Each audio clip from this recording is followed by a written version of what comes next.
I came to celebrate my daughter's wedding, but instead of a smile, she looked at me and said the coldest words a father could ever hear. Go away. You're not invited. For years I raised her alone.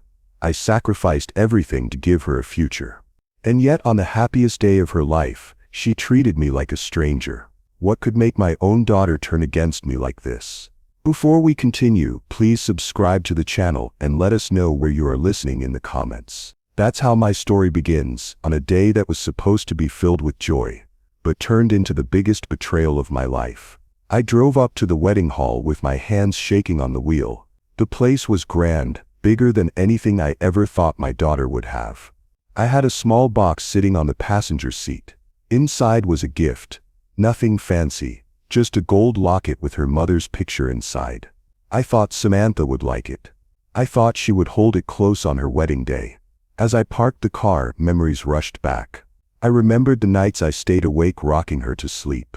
The mornings I packed her school lunch. The years when she cried for her mother, and I told her, "Daddy's here. Daddy will never leave you."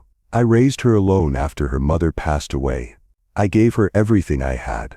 Maybe not riches, maybe not a big house, but I gave her love. I gave her my life. I walked toward the entrance, holding the gift tightly. My chest felt heavy, but I was proud. This was my daughter's big day. She was starting her own family, and I wanted to be there. I wanted her to look at me and know she wasn't alone. But the moment I saw her, my heart dropped. Samantha stood near the doorway, dressed in white, glowing like her mother once did. But instead of smiling at me, she turned her eyes away. Her face tightened. She didn't run into my arms. She didn't even nod. She avoided me, as if I wasn't supposed to be there. Then I noticed a woman standing next to her. Marjorie Monroe. My late wife's sister, the one who never liked me. The one who said I wasn't good enough for her sister, and even less for her niece. Marjorie leaned close to Samantha and whispered something in her ear. I couldn't hear the words, but I could see Samantha's face harden even more. I felt my hands go cold. What was she saying? Why did my daughter suddenly look at me like I was a stranger? Then I saw Caleb, the groom. He gave me a smile, but it was the kind of smile people give when they don't really want to see you. His lips moved, but his eyes looked away. That smile wasn't real. It was forced, and it cut me deeper than I expected. Reverend Carter came forward, kind as always. He shook my hand firmly. "Victor, welcome," he said softly. But even in his polite tone, I felt something, unease. He knew something I didn't. I glanced at Samantha again. My daughter, my baby girl, the one I raised with my own hands. I waited for her to step toward me, to hug me, to tell me everything was okay. But then she did the unthinkable. She stepped forward, looked straight into my eyes, and spoke words I will never forget. "Go away. You're not invited." My ears rang. For a moment I thought I heard her wrong.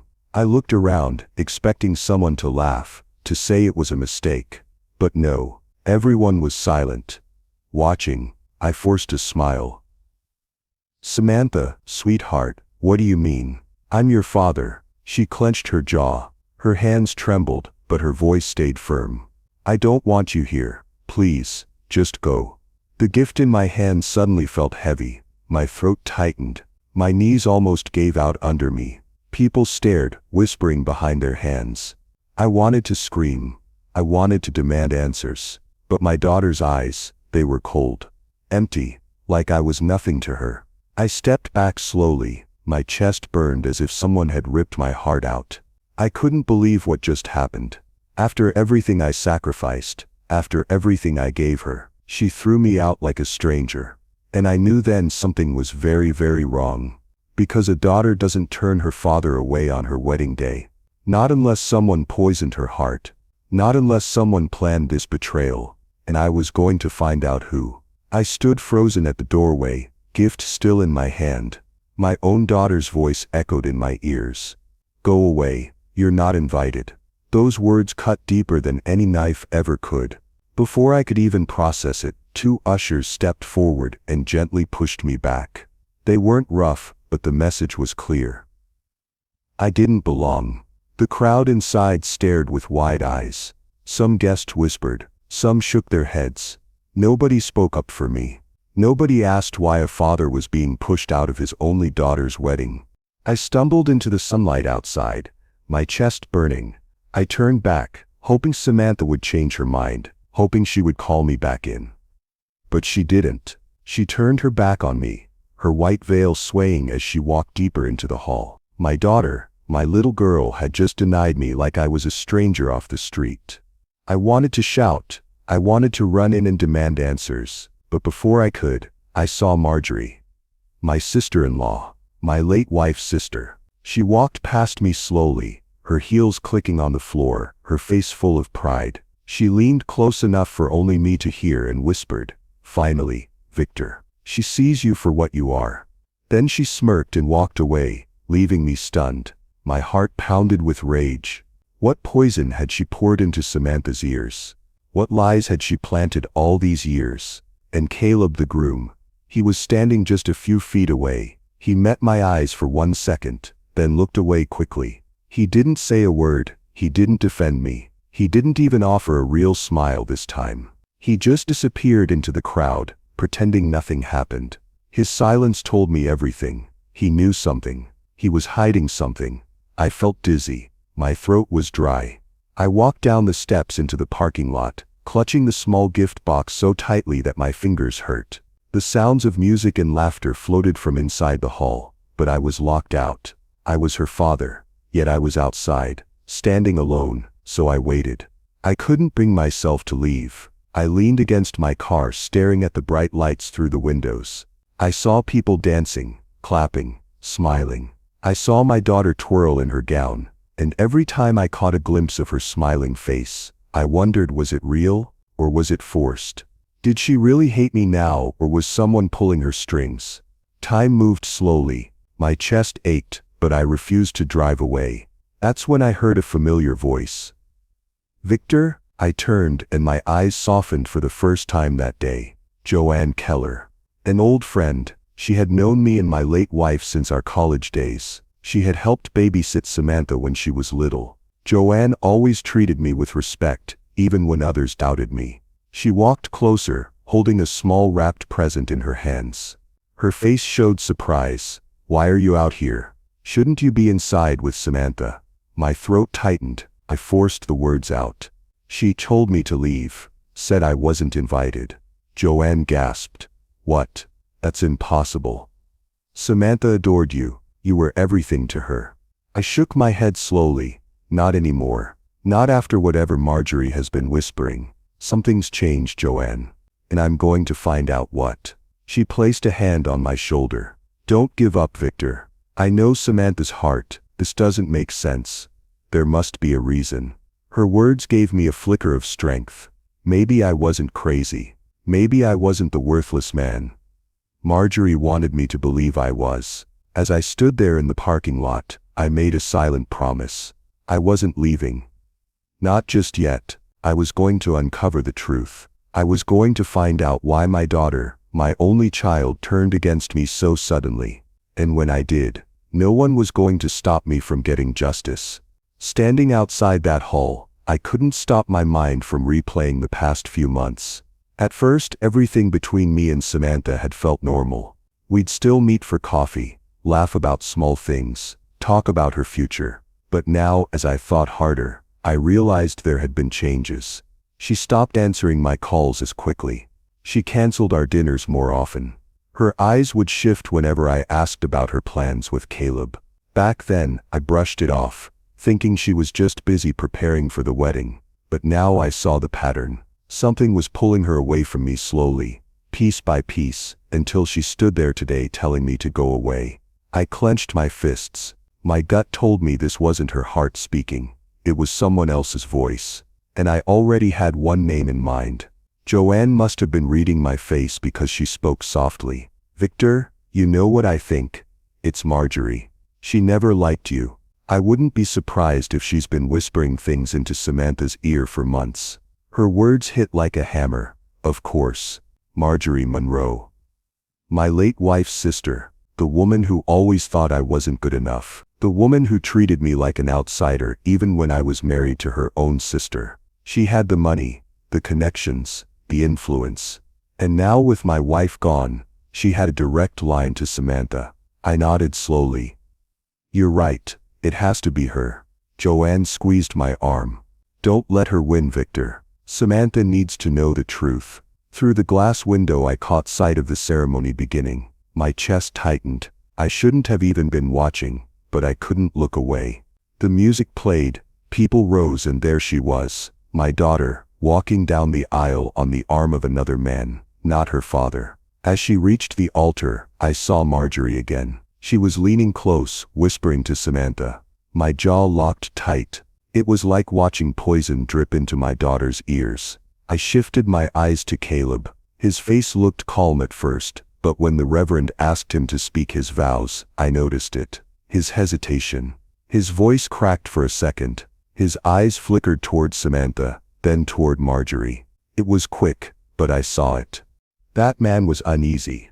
That man was hiding something. Reverend Carter's gaze drifted to me standing outside the door. His expression carried more weight than words could. He knew something was wrong. He knew it wasn't right to keep me away. But the ceremony had already started, and his hands were tied. I leaned back against my car, my mind racing. I couldn't storm in. That would only make me look worse. But I couldn't do nothing either. I had to reach Samantha somehow, make her see that I was still here for her, no matter what Marjorie said. That's when an idea struck me. I grabbed the small gift box I had brought, the one I had carried like it was treasure. Inside, a delicate silver bracelet, something her mother once wanted to pass down to her. I took a slip of paper and scribbled a note. Samantha, I will always love you. Whatever you've been told, remember who raised you. Please come to me when you're ready to hear the truth. My hand trembled as I folded the note and slipped it inside the box with the bracelet. It wasn't much, but it was my only chance to reach her heart without Marjorie twisting it. I handed the box to a hotel staff member. Please make sure my daughter gets this gift. It's important. The man nodded and carried it inside. For the first time that day, I felt a flicker of hope. But that hope didn't last long. Through the corner of the window, I saw her, Marjorie. Her sharp eyes scanned the room like a hawk. When the staffer placed the box on the gift table, she moved quickly, pretending to adjust something. Then I saw her slip her hand inside the box, pulling out my note. My heart stopped. She unfolded it, read it, then smirked. She tucked the note into her purse, leaving the box behind without a word. My message. My one chance to reach Samantha, gone. I pressed my hands against the glass, rage boiling in my chest. She wasn't just whispering lies anymore. She was stealing my voice before my daughter could even hear it. At that moment I swore, I wasn't just going to uncover the truth. I was going to make Marjorie pay for every second she stole from me and my daughter. I stepped away from the glass window, my chest heavy. My first thought was simple. I needed to talk to Samantha. If she heard my voice, maybe she would remember who I really was. So I pulled out my phone and dialed her number. It rang. Once. Twice. My heart pounded, but then the call stopped. She ignored it. I tried again. Straight to voicemail this time. The rejection cut deeper than any words. My daughter, the little girl who used to call me her hero, was shutting me out on the most important day of her life. I shoved the phone back into my pocket, feeling the sting of tears. I couldn't just leave though. My feet carried me slowly around the reception hall. People stood in groups whispering, glancing at me as if I was some kind of uninvited ghost. Their words weren't loud, but I caught enough. Family drama, he wasn't supposed to show up. The daughter told him to stay away. Each sentence sliced into me like a blade. I wasn't just being pushed away by my daughter. I was being painted as a problem. A burden. That's when Joanne appeared again. She wasn't the type to sit quiet when something was wrong. I saw her corner Caleb near the side door, away from the others.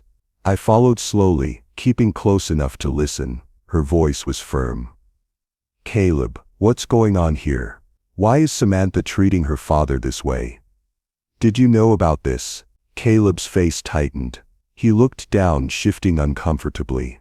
His silence was louder than any answer. Joanne pushed again. You do know, don't you? Tell me the truth. This isn't Samantha's heart speaking, it's someone else's words. But Caleb didn't reply. He just clenched his jaw, then slipped away like a man carrying too much weight. His silence told me everything. He was under pressure. Someone had their hand on him too, and I didn't need to guess who that someone was. I leaned against the wall, my chest burning. In that moment memories rushed back, memories I had buried deep. The nights I worked double shifts just to pay for Samantha's school fees. The mornings I packed her lunch before rushing out the door. The pride in her eyes when she showed me her first college acceptance letter. Every sacrifice I had made was for her future, for her happiness. And now, standing here, I was treated like I had done nothing, like I was the villain in her story. Through the door, I caught a glimpse of her again. Samantha, laughing at something Marjorie whispered in her ear. That laugh, it used to belong to me. I was the one who made her laugh like that when she was little. I was the one who told her silly stories, who promised her the world. Now Marjorie had stolen even that. My stomach twisted with anger and sadness all at once. I wanted to burst in, to pull Samantha aside and demand answers. But deep down, I knew that would only make me look like the man Marjorie wanted everyone to believe I was: angry, unstable, bitter. I forced myself to stay calm, even though inside I was breaking. That's when a young waiter passed by me. He hesitated, glancing over his shoulder, then leaned closer. His voice was low, almost a whisper. "Sir," he said nervously, "you should know something. They don't want you here for a reason." I froze. My eyes narrowed. "What reason?" I whispered back. The waiter shook his head quickly, afraid to say more. He straightened, muttered "excuse me," and hurried away before I could stop him. My hands curled into fists. A reason? That meant this wasn't just about Marjorie's hatred. Something bigger was happening. Something I hadn't seen yet. The whispers, the silence, the stolen note, the warning. It was all connected. I stood there, heart pounding, realizing one thing: if I wanted the truth, I would have to dig deeper, much deeper. The whispers, the warning from the waiter, they wouldn't leave my head. I knew I had to find out the truth. I couldn't just stand outside like a stranger. So when the music inside shifted and the crowd grew louder, I slipped through a side door. My heart pounded in my chest. Every step felt dangerous, like I was trespassing in my own daughter's life. I moved slowly, sticking close to the wall. The guests were laughing, drinking, too busy to notice me at first. That's when I heard it. Marjorie's sharp voice. She was standing near the corner with a woman I didn't recognize. Her tone was smug, dripping with pride. "It's almost too easy," Marjorie said with a laugh. "Getting rid of Victor was the best thing for Samantha. That man is nothing but a burden." Her words hit me like a hammer. My fists tightened, but I forced myself to stay quiet, hidden behind a pillar. Her friend chuckled. "Do you think Samantha will regret it?" Marjorie smirked. "Regret? Please." She finally sees the truth. Victor is broke. A useless old man who would ruin her image if he stayed around. He has nothing to offer her now. Nothing. Broke? My mind spun. That was a lie. I had worked hard all my life.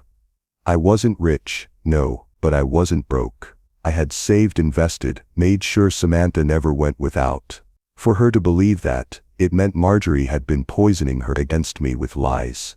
I pressed my back against the wall, breathing hard.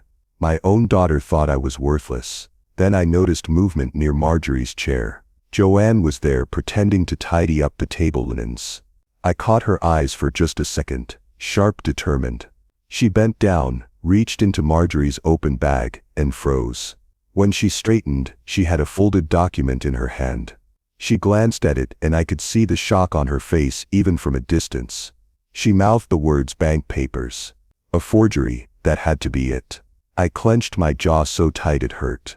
Marjorie had gone so far as to fake documents, proof maybe, that I was in debt or bankrupt. She wanted Samantha to cut me out completely, to erase me from her new life. My stomach twisted. This wasn't just cruelty, it was calculated.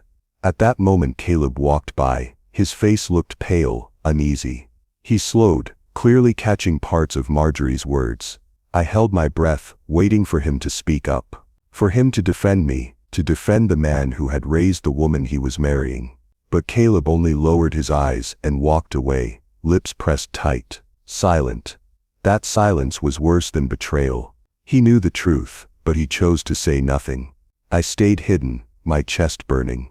My heart felt like it was tearing apart. Samantha wasn't just distant, she had been convinced that her own father was a failure. She believed Marjorie's lies more than she believed in me. I whispered to myself, barely audible, worthless, that's what she thinks I am.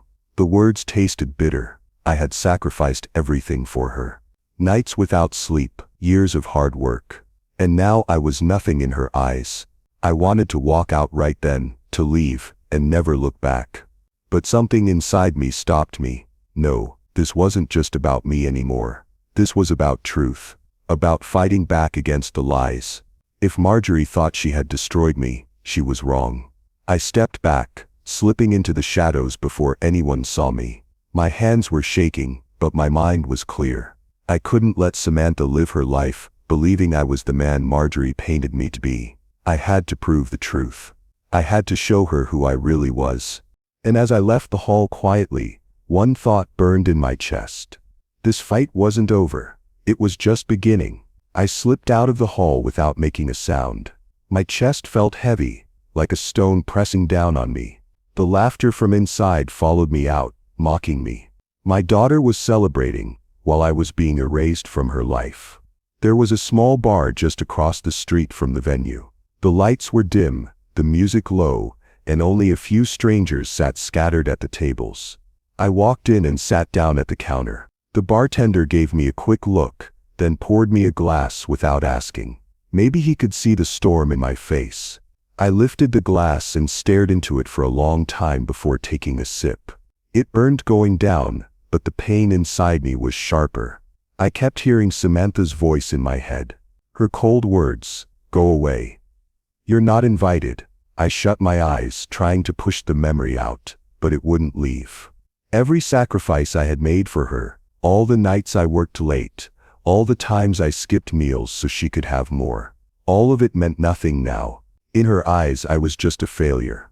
My hand trembled as I set the glass down. Then I heard a voice beside me. "You look like you've seen a ghost." It was Joanne. She had followed me out. She slid onto the stool next to mine, her face tight with anger but soft with concern. "Victor," she said quietly, "don't let them do this to you. Don't give up." I saw the papers in Marjorie's bag. "They're fake. She's behind this." I looked at her, searching her eyes. She wasn't lying. I knew she had always been sharp, always watching the details. "I don't know if Samantha will believe me," I said, my voice breaking. She looked at me tonight like I was a stranger. Worse than a stranger. Joanne leaned closer. "That's because Marjorie's poisoned her, but poison wears off. The truth doesn't." Her words gave me a flicker of strength, but it was small. I stared at my glass again, wondering if it was already too late. Just then my phone buzzed, a text. I unlocked it and saw the name. "Reverend Carter, stay strong," the message read. "I know the truth. I'll stand by you when the time comes." For a second I couldn't breathe. Reverend Carter had known our family for years. If he believed in me, maybe I wasn't as alone as I thought. Still, questions ate at me. Was Caleb part of this, or was he just another victim, trapped in Marjorie's games? He had heard her words, he had seen the truth. Yet he stayed silent. That silence haunted me almost as much as Samantha's rejection. I pulled out a notebook from my jacket pocket. My hands shook as I began to write. Not a letter to Samantha, not yet. Instead, I wrote down everything I knew. Every lie Marjorie had told, every sacrifice I had made for my daughter. I wanted it all on paper, proof, not just for me, but for the moment when the truth had to be shown. The words poured out of me, raw and jagged. By the time I stopped, my eyes were wet, but my chest felt lighter. The bartender came over then, wiping a glass with a rag. He looked at me with calm, steady eyes. "You planning on fighting back?" he asked. I didn't answer right away. I just stared at him. He leaned closer and said, "Revenge feels good, but truth cuts deeper. Remember that." I sat there, his words echoing in my head. Revenge, truth, both burned in me, twisting together. I lifted my glass for one last sip, then set it down. "I won't give up," I whispered to myself. "Not this time." As I left the bar, I felt the weight of a decision forming inside me. I wasn't going to beg for a place in my daughter's life. I was going to show her the truth, even if it tore everything else apart. The night after the wedding, I couldn't sleep. I lay in bed staring at the ceiling, hearing Marjorie's words over and over. He's broke. He's a burden. Those lies were eating me alive. I knew one thing: I couldn't fight back without proof. If I went to Samantha with nothing but my word, she would only see a bitter father trying to ruin her happiness. I had to show her facts, cold, undeniable facts. The next morning, I called Joanne. "I need your help," I said. My voice was steady, but inside, I was shaking. She didn't even hesitate. "Tell me what to do." We met at the library. Joanne pulled her laptop out, and together we started searching. It felt strange, digging into Marjorie's past, but I knew it had to be done. If she could forge bank papers, then what else was she hiding? Hours passed. I was tired, but Joanne was relentless. She scrolled through page after page, muttering under her breath. Then suddenly she froze. "Victor," she whispered, "look at this." She turned the screen toward me. It was a court record. Marjorie had been sued years ago. Fraud, not once, but multiple times. Different cities, different people, all with the same story. She tricked them, took their money, and left them broken. My heart pounded. "And Samantha doesn't know any of this?" Joanne shook her head. "Of course not. Marjorie probably buried it all before she came here. But Victor, this isn't just her past. It's a pattern." As I read through the files, my stomach tightened. And then something else caught my eye. A name: Caleb. I leaned closer. "Wait, is that?" "Yes," Joanne said grimly. "Caleb's name is on a few of these cases. Investments gone wrong. People lost thousands. And he walked away clean every time." I sat back, stunned. The pieces started to fit together. What if Samantha hadn't married into wealth and security? What if she had walked straight into a trap? The thought made my blood run cold. She had pushed me away, but she was still my daughter. No matter what she said, I couldn't let her fall into ruin because of them. That afternoon, I got a call from Reverend Carter. His voice was low, cautious. "Victor, can we meet?" "Not at the church. Somewhere quiet." We met at the park, far from the crowd. He looked worried, older than I remembered. "I've known Samantha since she was a child," he said, folding his hands. "But ever since she got close to Marjorie and Caleb, something feels wrong. She's withdrawn. Defensive. It's as if she's under their spell." I nodded, my throat tight. "You're right, and I think I know why. They're not who they say they are." Reverend Carter leaned closer. "Be careful, Victor. These people are dangerous. But if you can prove the truth, maybe you can save her." His words gave me strength, but also fear, because proof was one thing. Getting Samantha to believe it was another. That night, I decided to go back near the venue. I told myself it was just to think, just to clear my head. But fate had other plans. As I stood outside, I saw Caleb step out onto the balcony, phone pressed to his ear. His face was tense, his jaw tight. I couldn't hear everything, but a few words carried in the night air. "Keep it quiet. She can't find out. Not yet." He turned, pacing, his voice sharp, nervous. Whoever he was talking to, it wasn't good. I stayed in the shadows, my heart racing. Every instinct told me I was right. Caleb wasn't the perfect husband Samantha believed. He was hiding something big. I clenched my fists. The seed of suspicion was no longer just a seed. It was growing into something undeniable. I whispered to myself, I won't let them destroy her. Not Marjorie, not Caleb, not anyone. And in that moment, I knew I had started a fight I could not walk away from. That night, I sat alone in my room. My hands trembled as I stared at the wedding photo I had managed to keep. Samantha was smiling in it, but the smile didn't look like the one I remembered. It was guarded, almost forced. I closed my eyes, and for a moment I was back in the past. I saw her at 5 years old, clutching my hand as we crossed the street. Her grip was so tight, as if letting go meant the world would swallow her whole. She used to trust me with everything. I was her safe place. Now she wouldn't even look at me. That thought broke me more than anything. I whispered into the silence, "She's still my little girl, and I'll protect her. Even if she hates me for it." The decision burned inside me. I couldn't walk away anymore. Marjorie and Caleb weren't just liars. They were dangerous. And Samantha was trapped in their web. The next morning, Joanne came over. She looked tired, but her eyes were sharp. She sat across from me and leaned forward. "Victor," she said softly, "we can't do this alone. We need help. Someone who knows how to dig deeper." I frowned. "Help? From who?" She hesitated, then said, "Detective Lawson. Remember him? He still works fraud cases. If anyone can trace Caleb and Marjorie's mess, it's him." My gut tightened. I knew she was right, but fear ran through me. "Joanne, if the police get involved, this will explode. Samantha will think I'm trying to humiliate her husband. She'll never forgive me." Joanne reached across the table and touched my hand. "Or she'll finally see the truth.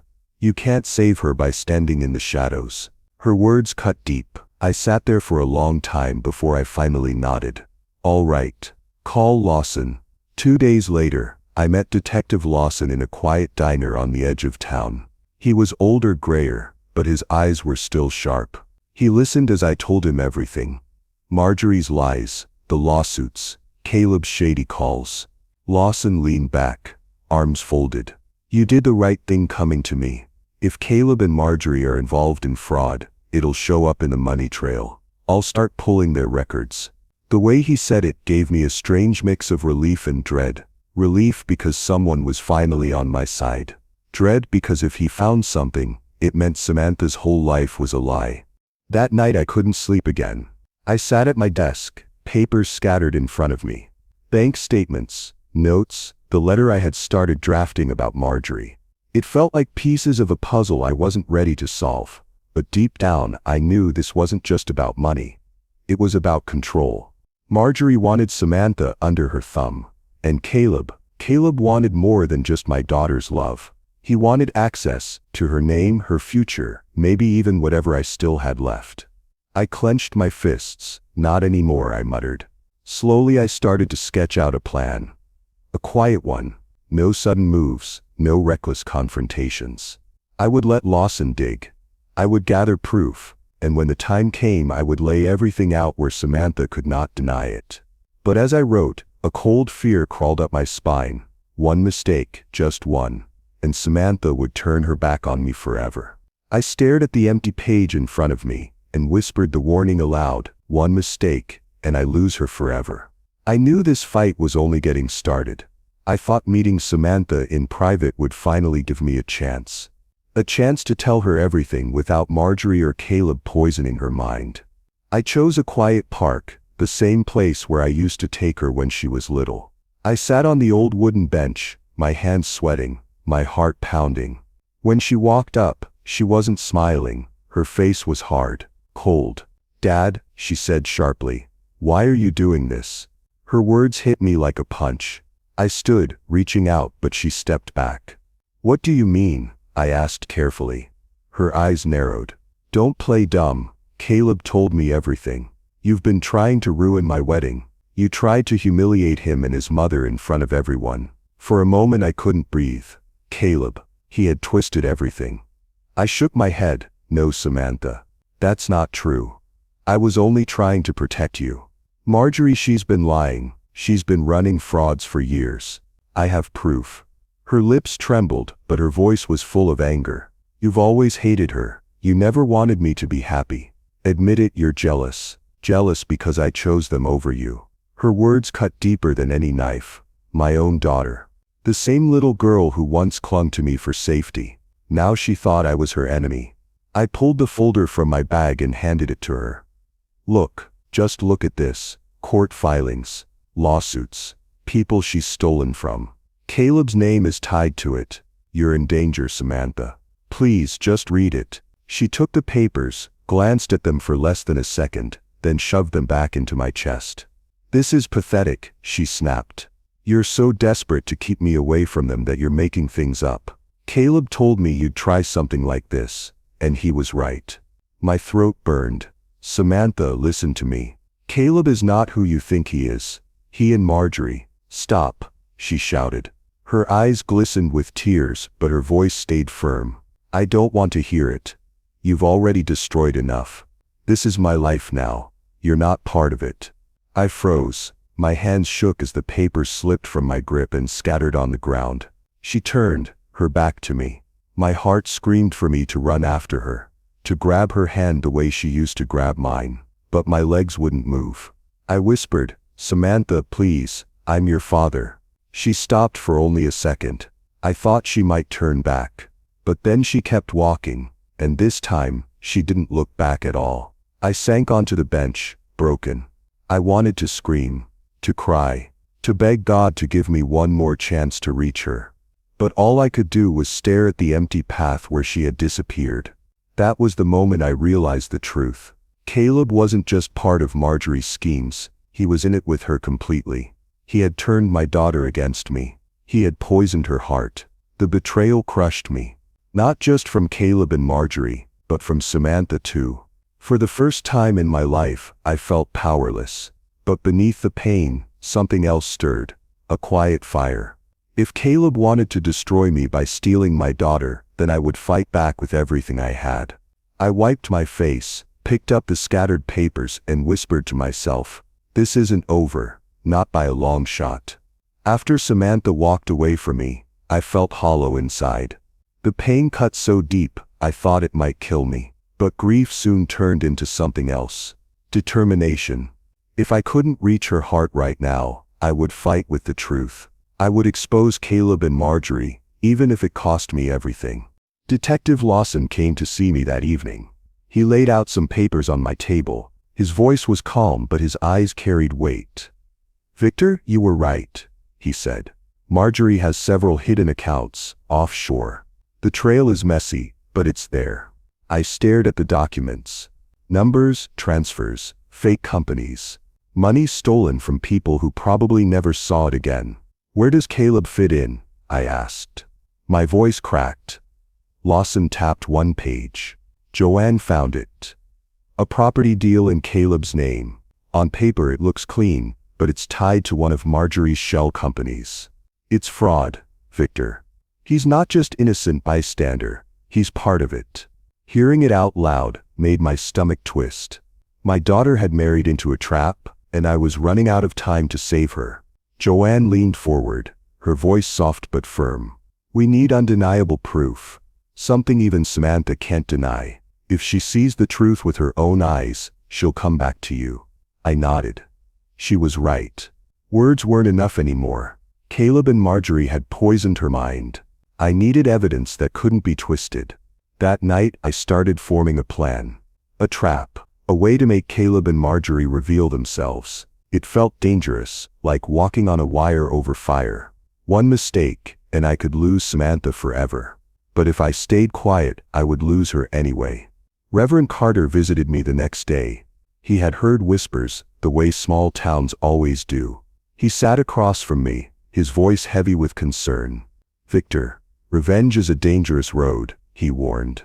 Don't let your anger blind you. Act carefully, or you'll only push Samantha further away. I swallowed hard. Reverend, this isn't about revenge anymore. It's about saving my daughter before she drowns in their lies. I can't just sit by and watch. He sighed, his eyes sad. Then walk carefully, son. Because once the storm begins, you can't control where it goes. His words stayed in my head long after he left. That night, I sat at my desk and wrote a letter. My hands trembled as I poured out my heart. I told Samantha everything. How much I loved her. How I only wanted her safe. How I prayed she'd see the truth before it was too late. When I was finished, I sealed the envelope. But I didn't send it. Not yet. It felt like my last weapon, my last lifeline to her. And I knew once I used it, there would be no going back. I placed it in the drawer and whispered to myself, if she won't believe me now, maybe one day she will. As I closed the drawer, I felt the weight of what was coming. The storm. The showdown. Caleb and Marjorie thought they had won. They thought they had taken my daughter and left me broken. But they had no idea what was waiting for them. Because I wasn't broken. Not anymore. I was ready. I couldn't sleep the night before. My mind kept running in circles. I knew this was it. Either I expose them now or I lose my daughter forever. Detective Lawson had everything set. He had created a fake business deal, a perfect setup that would lure Marjorie and Caleb in. The deal promised quick money, easy contracts, and no risk. Exactly the kind of bait greedy people like them couldn't resist. I sat across from Lawson in his office. He leaned forward and whispered, "They'll come, Victor. People like them can't resist fast cash." I nodded, but my stomach was tight. My hands were sweating. "Just make sure it's solid," I told him. "If one detail is off, they'll run." He gave me a small smile. "Relax. By tomorrow we'll have what we need." The next day felt like a storm waiting to break. Marjorie and Caleb walked into the meeting room, smiling like snakes. Caleb wore his usual smug grin. Marjorie's perfume filled the air as if she owned the place. "Victor," Marjorie said with false sweetness, "I didn't know you'd be involved in this business deal." "I'm not," I replied quickly. "I just introduced the parties. That's all." Lawson, pretending to be the investor, slid the papers across the table. "It's a limited time opportunity. Sign today, and the money will start moving by next week." Marjorie didn't even blink. She grabbed the pen, hungry for the promise of fast profit. Caleb glanced at her, then back at the papers. He chuckled. "Well, looks like fortune favors us, doesn't it?" They signed without a single question, not even a pause. And that's when Lawson's small device, hidden in his jacket, caught every word, every laugh, every signature. Evidence. Solid, undeniable. I sat there watching them. My chest was burning. I wanted to scream. I wanted to throw the truth in their faces, but I kept calm. I had to. The time wasn't right yet. When they left, Joanne stepped in. She looked at the signed documents with wide eyes. "You actually got them to do it," she whispered. I nodded, my throat dry. "Get these to the lawyer. No delays." She clutched the folder tightly and rushed out. I knew she understood the weight of it. This was no longer just suspicion. This was fact. But even with proof in my hands, my heart was heavy. Samantha still hated me. She still believed I was the villain in her story. Later that night I tried calling her. No answer. I sent a message. No reply. She was still furious, blinded by Caleb's lies. I sat alone in my study, staring at her childhood photos on the wall. I saw the little girl who once clutched my hand when she was scared. The same girl who used to run into my arms when thunder scared her. And now, she wouldn't even look at me. I whispered to myself, "She'll know the truth, no matter the cost." I wasn't sure if I was saying it as a promise or as a warning. Maybe both. The trap had been set. The evidence was real. Now it was only a matter of time before the storm broke loose. And deep inside, I knew the worst was still coming. It didn't take long for the rumors to spread. People always talk. At first it was just whispers at the dinner table, then the whispers turned into sharp questions. Guests who once praised Caleb now looked at him with raised eyebrows. I overheard one man say, "I heard Caleb's business isn't as clean as he makes it sound." Another muttered, something about forged documents, money going to hidden accounts. The poison was out, and it was spreading fast. I didn't even have to lift a finger. The trap we set had started doing the work, but Samantha, she was still blind to it all. She pulled Caleb aside one evening, her voice shaking. I watched from a distance, my heart pounding. "Caleb, people are saying things about you," she said. "They're saying you're lying about your business."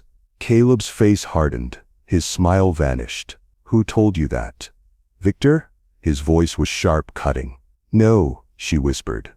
I keep hearing it. I need to know the truth." He grabbed her arm, not too hard, but firm enough to scare her. "Don't listen to them. They're jealous. They want to tear us apart." I could see the fear in her eyes, but I also saw the doubt. For the first time, my daughter wasn't fully believing him. That gave me a little hope.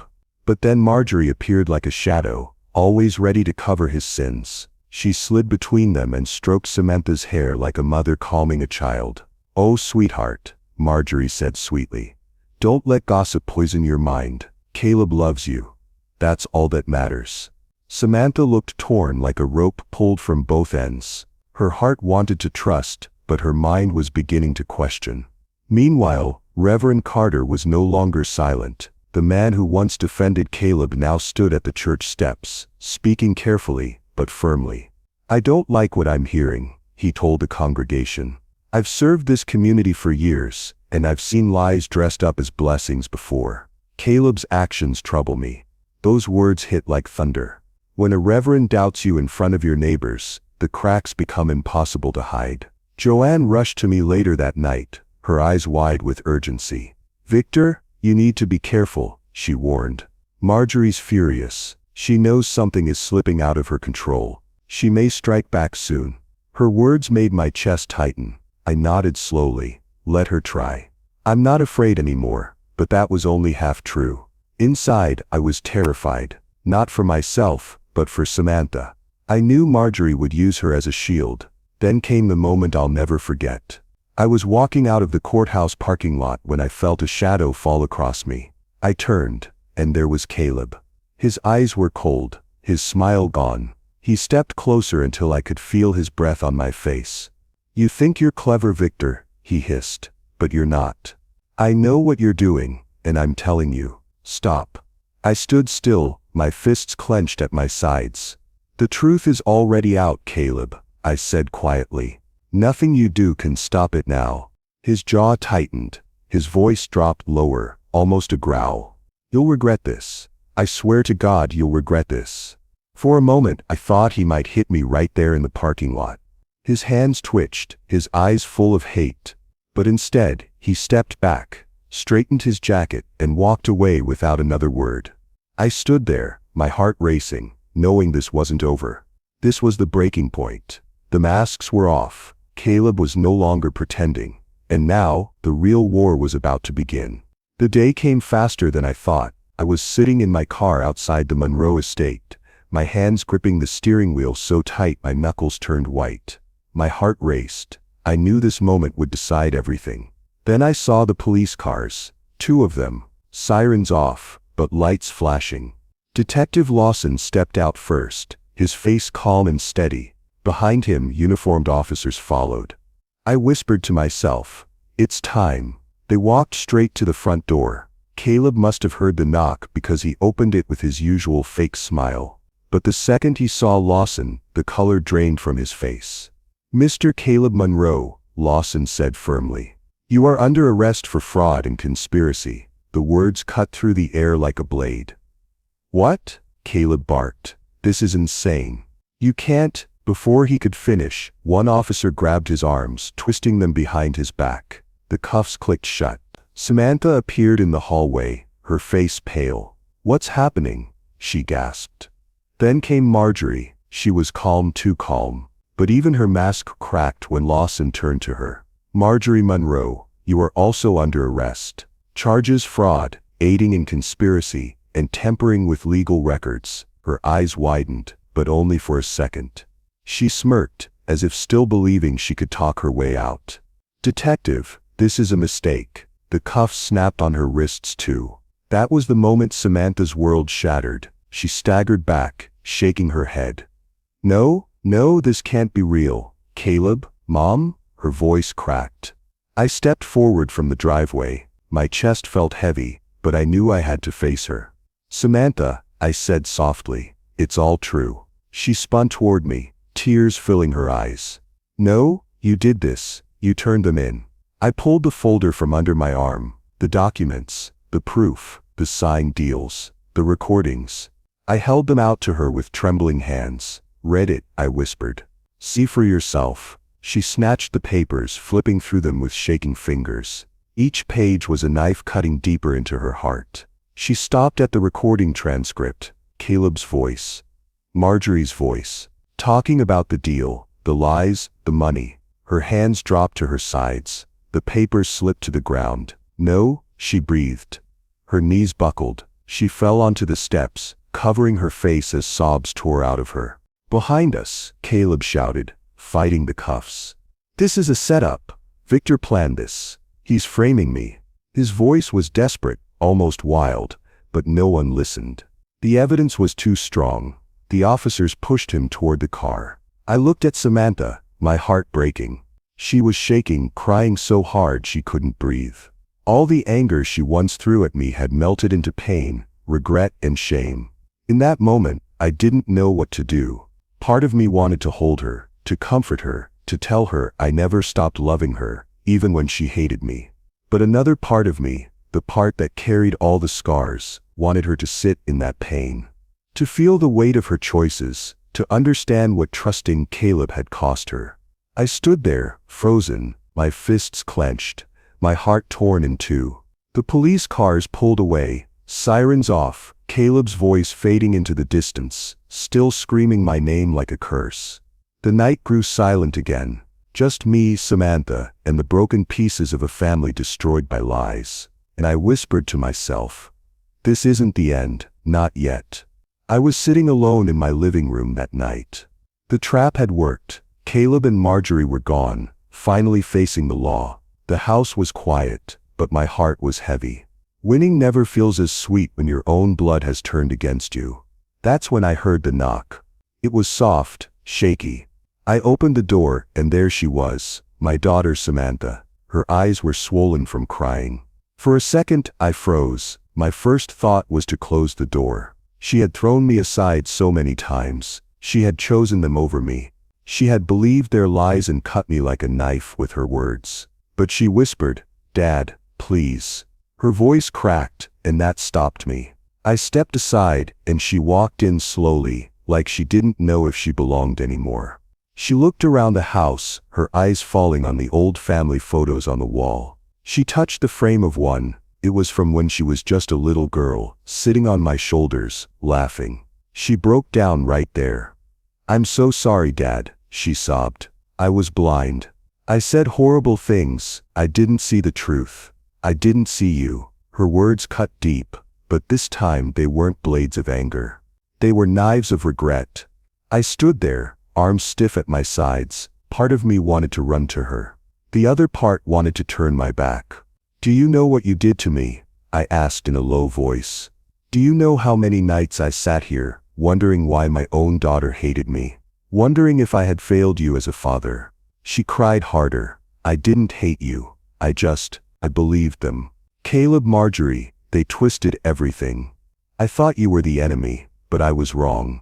I turned away, my fists clenching. My chest felt like it was going to explode. I remembered the night she had screamed at me, the moment she told me I was nothing, that I had ruined everything. The betrayal had been worse than anything Caleb and Marjorie ever did. At that moment, Joanne came into the room. She had been in the kitchen. She walked over and put a hand on my shoulder. "Victor," she said softly, "she's your daughter. She's here. Don't let your pride destroy what's left." Samantha knelt on the floor, sobbing into her hands. "Please, Dad, please forgive me. I almost lost you forever." I swallowed hard.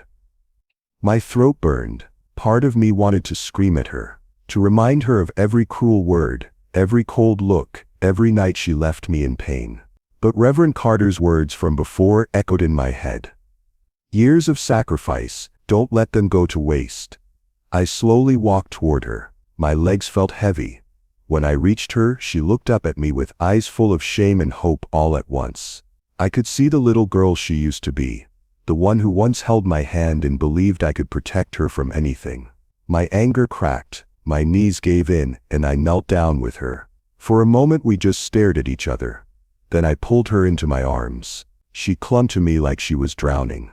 We both cried, our tears mixing together. All the years of pain and distance melted in that moment. "I almost lost you forever," she whispered again, her voice trembling. I held her tighter. "You almost did," I said. "But you didn't. Not this time." We stayed there, father and daughter, broken but finally finding our way back. The storm outside had started to calm, but I knew another storm was still coming. Caleb's threat still echoed in my mind. "You'll regret this." He was gone now, but men like him never go down without one last fight, and I had to be ready. The courtroom was packed that morning. You could feel the tension in the air. Reporters lined the back wall. Families whispered in the benches. Everyone was waiting to see what would happen to Caleb and Marjorie Monroe. I sat in the front row, my hands clasped tight. Joanne was right beside me. She gave me a small nod, telling me I wasn't alone. Samantha sat on my other side, her head held high. She wasn't the broken girl from last week. She was ready to stand by me now. When the judge entered, the room went silent. Caleb and Marjorie were led in wearing prison uniforms. Their faces told two different stories. Caleb looked furious, eyes burning holes through me. Marjorie looked pale, almost hollow, like she finally realized her game was over. The trial began.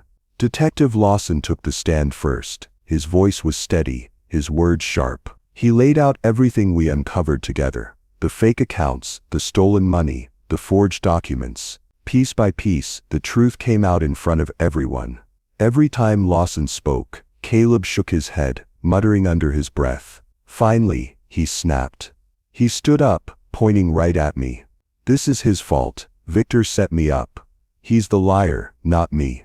The judge banged the gavel. "Sit down, Mr. Monroe." But Caleb kept yelling until the guards pulled him back down. His outburst only made him look guiltier. Then, to my surprise, Samantha asked to speak. She walked up, her voice trembling at first, but growing stronger with every word. "I spent years believing Caleb and Marjorie. I thought my father was the enemy. I thought he was bitter, jealous and weak. But I was wrong. My father is the only man who ever protected me. He is my true protector, and I'm proud to stand by him today." I felt my chest tighten. For the first time in years I saw my daughter fighting for me instead of against me. Tears blurred my eyes, but I didn't wipe them away. I wanted her to see that she finally healed something inside me. Reverend Carter spoke next. He didn't point fingers or shout. His words were calm, but they carried weight. "Lies can destroy families. Greed can poison hearts. But truth always shines through. Caleb and Marjorie chose deceit, and now they face justice. Victor chose love and honesty, even when it cost him everything. That is redemption." The judge listened, the jury listened, and for the first time I felt the heavy chains of doubt breaking. Hours later, the verdict came in. Guilty, on all counts. The judge's voice was stern as he reads the sentence. Caleb Monroe and Marjorie Monroe, for fraud, conspiracy and embezzlement, you are hereby sentenced to 20 years in state prison. Gasps filled the courtroom. Marjorie buried her face in her hands. Caleb slammed his fists against the table, shouting curses as guards dragged him out. His final words to me were the same as before. "You'll regret this," but this time they sounded empty. His power was gone. When the judge adjourned the session, I sat back in my seat, breathing deeply. It was over. The lies, the games, the years of humiliation, finished. Samantha reached for my hand. "Dad," she whispered, her eyes wet, "thank you for never giving up on me." Joanne squeezed my other hand, smiling proudly. And Reverend Carter nodded from across the room, his eyes full of quiet approval.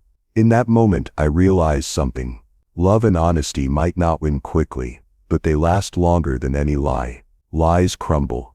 Truth stands. As we walked out of the courthouse together, me, Samantha, Joanne and Reverend Carter, I finally felt free. My family was scarred, yes, but the scars made us stronger.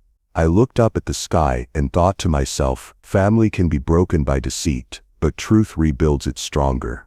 If you like this story, please like this video, subscribe to the channel, and share your impressions of this story in the comments.